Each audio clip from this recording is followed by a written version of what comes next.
කොහොමද අලද බිරියානි වගේ රස බත් එකක් ඉක්මනින් හදාගමුද? එන්නකො එහෙනම් මේක හදන්නේ කොහොමද බලන්න. මම චිකන් ග්‍රෑම් 300ක් හොඳට හොදලා අරගෙන තියෙනවා. ඒකෙද ලුණු ටිකක්, කහක් කුඩු ටිකක්, ගම්මිරිස් කුඩු ටිකකුයි, මිරිස් කුඩු ටිකකුයි දාලා හොඳට මේක අනා ගන්න. අනාගෙන ඉවර වෙලා ඔයාට පුළුවන් පෑන් එකකට තෙල් ටිකක් දාලා හොඳට මේක බැද ගන්න. චිකන් ටික මේ විදිහට හොඳට බැදෙන අතරේ අපි රයිස් කුකර් එකේ මේ ටික ලෑස්ති කරගමු.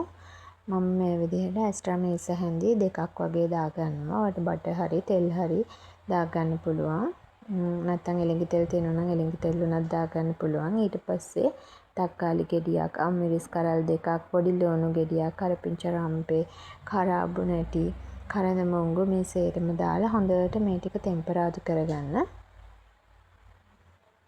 මේ ටික හොඳට ටෙම්පරාදු වෙගෙන එනකොට මම සුදු ලුණු ගෙඩි 3ක් විතර හීනියට මේ වගේ චොප් කරගෙන එකතු කරගන්නවා. සුදු ලුණු මේ විදිහට පස්සේ එකතු කරගන්න. එතකොට රයිස් කුකර් එකේ ඇලෙන්නේ නැහැ.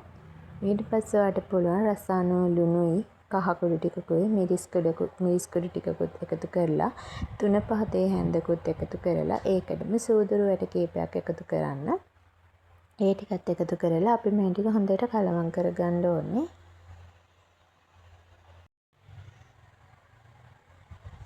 මේ වෙලාවේදී මම එකතු කරගන්නවා මී කිරි. ඒත් මේ සැහැඳි දෙකක් වගේ එකතු කරගන්නවා. ඔයාලට මී කිරි නැත්නම් මේකට යෝගට් උනත් දාගන්න පුළුවන්. මී කිරි ටිකක් දාගෙන මම අර බැදගත්ත චිකන් ටික තමයි මේ එකතු කරගන්නේ. ඒ චිකන් ටිකත් එකතු කරලා දැන් අපි ආපහු මේ ටික ඔක්කොම හොඳට කලවම් කරගන්න ඕනේ. මේ විදිහට හොඳට කලවම් කරගෙන මම මේ සම්බහාල් ටිකක් තමයි එකතු කරන්නේ. සම්බහාලුත් ග්‍රෑම් 400ක් වගේ මම එකතු කරගන්නවා. හාල් ටිකත් මේ විදිහට හොඳට එකතු කරලා ඒ ටිකත් කලවම් කරලා ඔයාලට පුළුවන් බත ඉදෙන ප්‍රමාණයට වතුර තියාගන්න. දැන් ඉතින් තියෙන්නේ පියනින් වහලා මේක හොඳට උයා ගන්න. මේ බලන්න හරියම රසයි මේ බත් එක හරියම සුවඳයි. එහෙනම් ඔයත් මේක හදලා බලන්න.